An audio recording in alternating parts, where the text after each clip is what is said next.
Là, alors tout ça est haché.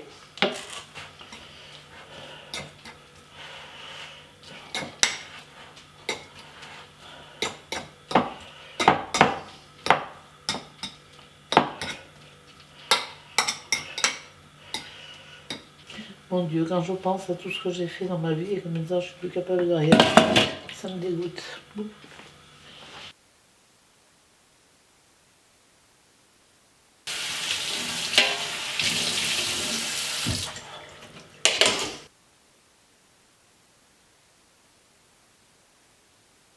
C'est bien d'avoir du monde autour. Regarde, moi je suis comme une vieille couille, là, il n'y a personne.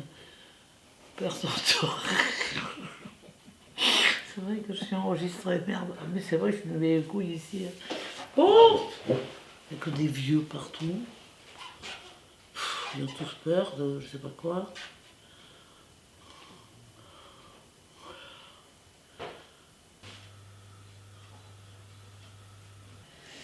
Bon, donc j'ai voulu fuguer, j'avais quoi, 13 ans à peu près, je me rappellerai toujours.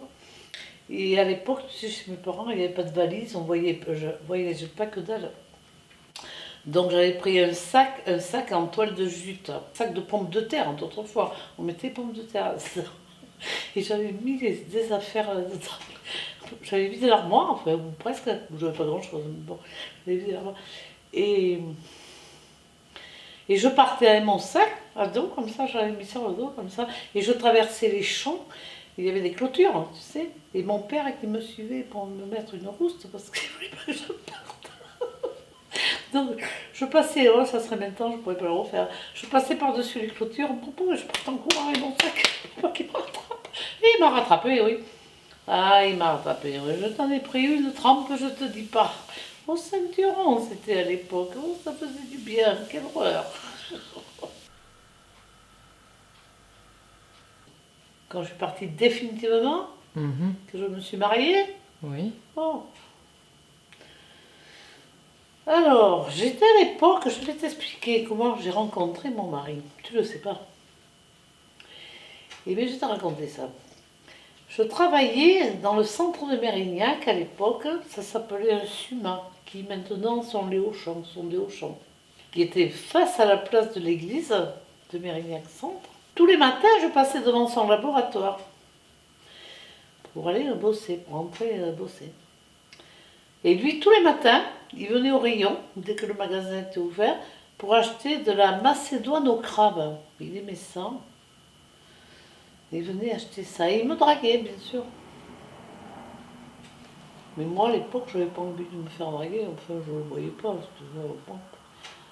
Eh bien, figure-toi, ma belle, que mon chef de l'époque, monsieur Guillonnet, je me rappellerai toujours de son nom, et mes parents se sont mis de connivence pour que je sorte avec ce garçon, pour que ça devienne mon fiancé. Jean-Claude. Ouais. C'est eux qui m'ont marié, c'est eux qui m'ont foutu. Parce qu'ils connaissaient les familles, voilà, donc ils étaient sécurisés, et voilà, et Gisèle, et mon père, souvent, il venait me chercher à la sortie du boulot. Et si je montais sur un mobilette de Jean-Claude, il m'en faisait descendre, et je peux te dire, hein, ça je m'en souviens. Oh, oh, oh. C'était une époque de fada, hein. Il n'y avait aucune liberté, il n'y avait aucune confiance, aucun dialogue, aucun échange, machin. On t'interdisait de faire des choses, mais on ne t'expliquait jamais pourquoi. Donc, dans ce cas-là, tu as envie en plus de franchir encore plus les frontières interdites, on va dire.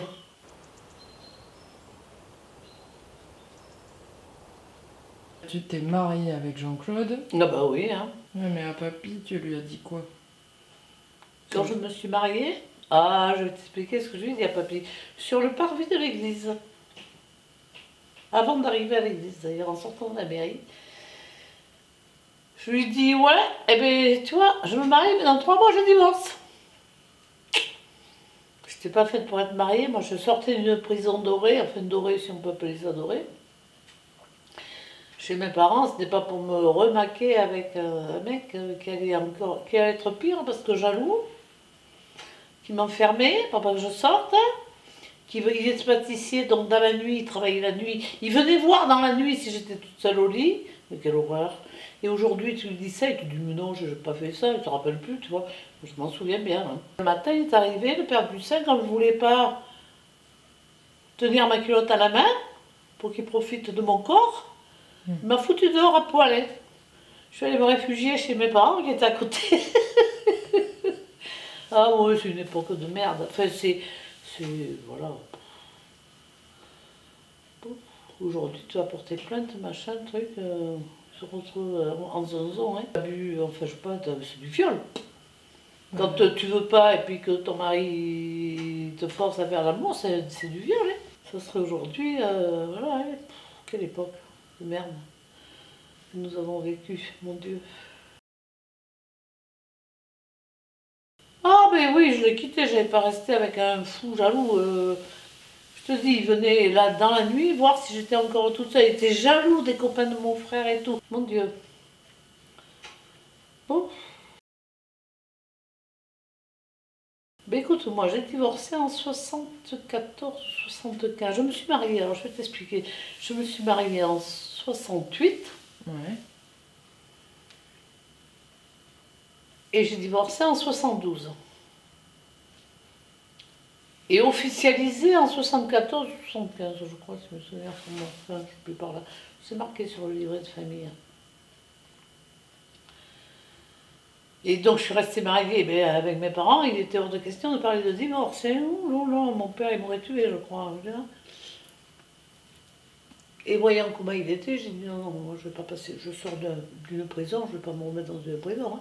Il y en est hors de question. Hein. Donc, écoute, quand j'ai dit que je divorçais, ça a été le gros bazar avec le père à Rambert. Donc je n'ai fait ni une ni deux, c'est comme ça que je me suis retrouvée en Espagne avec mes filles. Voilà, je me suis barrée carrément pour avoir la paix et divorcer tranquille. Et voilà. Mais j'avais déjà rencontré quelqu'un. Hein.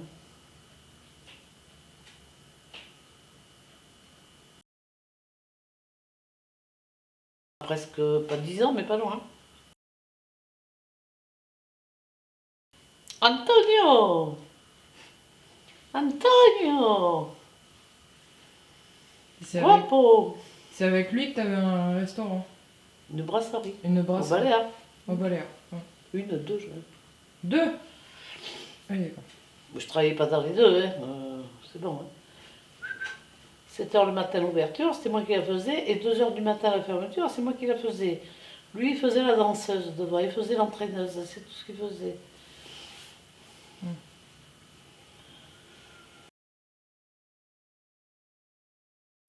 Je vais squeezer parce qu'encore une fois, moi j'ai pas de chance, les mecs, qu'est-ce que tu veux? T'as qu'à voir, même vieille, je rencontre que des connards. Je l'ai quitté parce que lui aussi, il était jaloux. J'ai eu le chic d'avoir que des mecs jaloux. Mais pourquoi? Moi j'étais belle, c'est vrai, se disant que j'étais belle, se disant.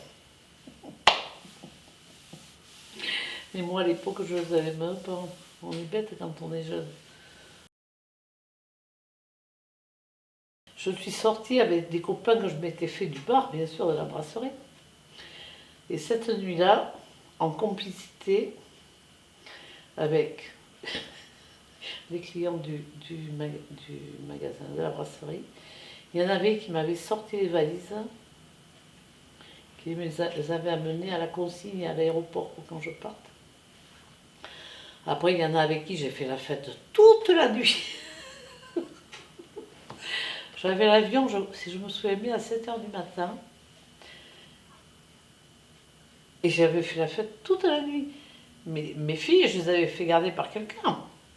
Et on a pris l'avion et on est rentrés tous ensemble. Et il y avait, non seulement il y avait mes filles, mais il y avait le fils de mon copain de l'époque aussi, qui rentrait avec moi. Parce qu'il disait que son père était branque, il devenait branque. Et bien oui, c'était vrai. Donc lui aussi, c'était remarré pour venir à Bordeaux. Et on a atterri chez papy mamie.